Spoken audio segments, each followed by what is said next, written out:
Thank you. I have two tasks, so I'm going to do the very formal task first so we can get that out of the way. And I was told to read this, right, Chris? Yes. Yeah, I know. Yeah, stay on script.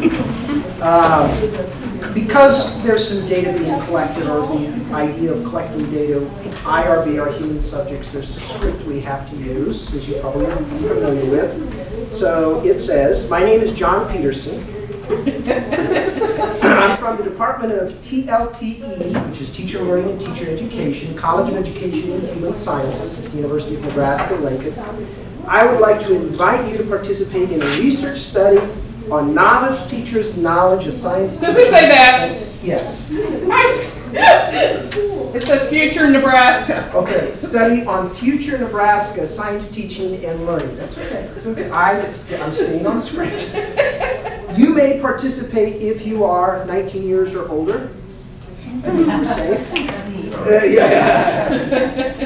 As a participant, you will be asked to share your vision of Nebraska science, which will inform us of future actions. For your information, only research on the project will be privy to the individual responses. The pre and post surveys will not collect any individual names. Furthermore, all information will be held confidentially. Your participation is voluntary, and you are not required to complete the surveys. And we do not intend to inflict any harm on you. Period. Results will be shared with you at a future conference session or publication. If you would like to participate in this research study, please complete the surveys at the beginning and end of the workshop. Please remember not to include your name on the survey. We do not want to know your name. Does anybody have any questions?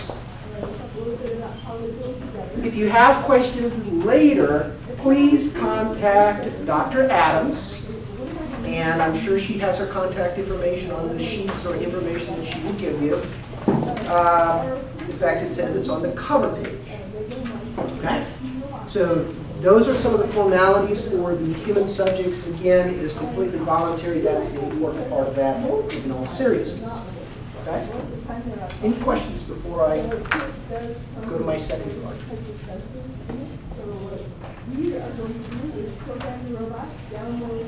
always have to use the atom color, right? Wait time. Yeah. So, first of all, thank you for being here.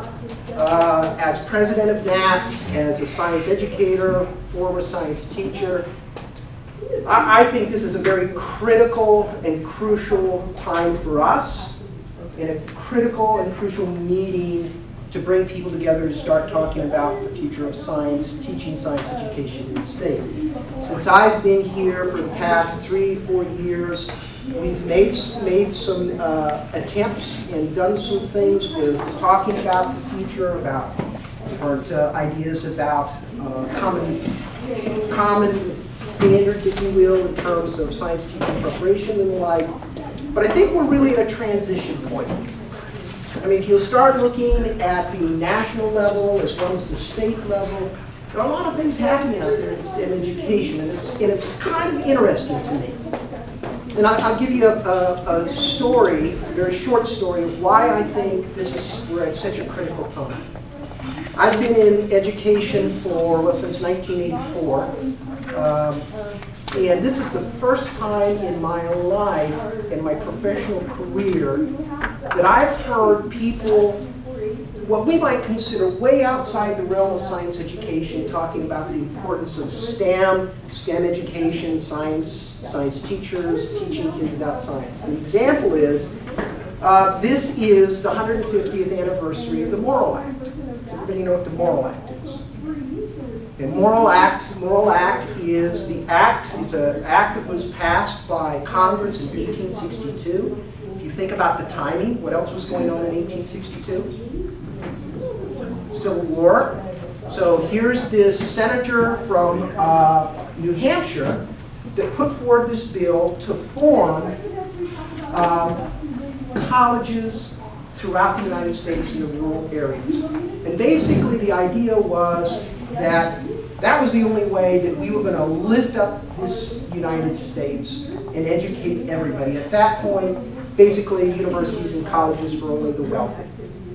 So the Morrill Act was passed, and that formed the land-grant institutions. Okay, well, why is that important? What was important in setting up that Just 2 days ago, I was at a talk at the University of Nebraska-Lincoln where the director of the USDA, NIFA, was there. And guess what his talk focused on? This was to the population at large at the University of Nebraska-Lincoln. Sure, he focused on agriculture, but to me, when you listen to him talk, and in fact, many of his slides dealt directly with PK-12, PK-16 education, and specifically science education, and the importance of STEM education. And to me, again, that's unprecedented. When you start to have officials like that start talking about STEM education and the impact that teachers have on their children and moving people into the pipeline.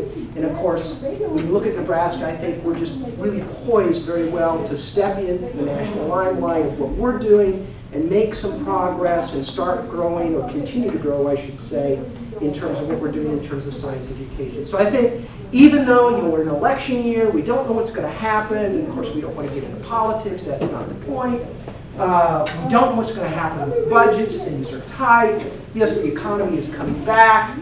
We don't know what's going to happen with Congress in January, if they're going to fund. Okay, put that all aside. I still say science and STEM in particular is going to be on the forefront of the federal policymakers, and we really need to take advantage of what's happened nationally with that. As another point, the Next Generation Science Standards coming up. So there's so many things going on, and then that's not even to talk about, and I sure don't want to take anything away from what anybody else is going to talk about. It's even to talk about the wonderful things that are already going on in the state, the many different opportunities, whether it's links or KICS, whether it's what's going on at the different universities, whether it's Wayne State or Peru or UNO, UNK or Chapman or UNL. So there's so many things going on that I really think that this is so important that we rally around, that we start thinking about where are we headed, how do we continue to be the best we can be with science education, STEM education. So with that, I'm going to turn it back over to Krista. It took more than my 5 minutes. I'm sorry.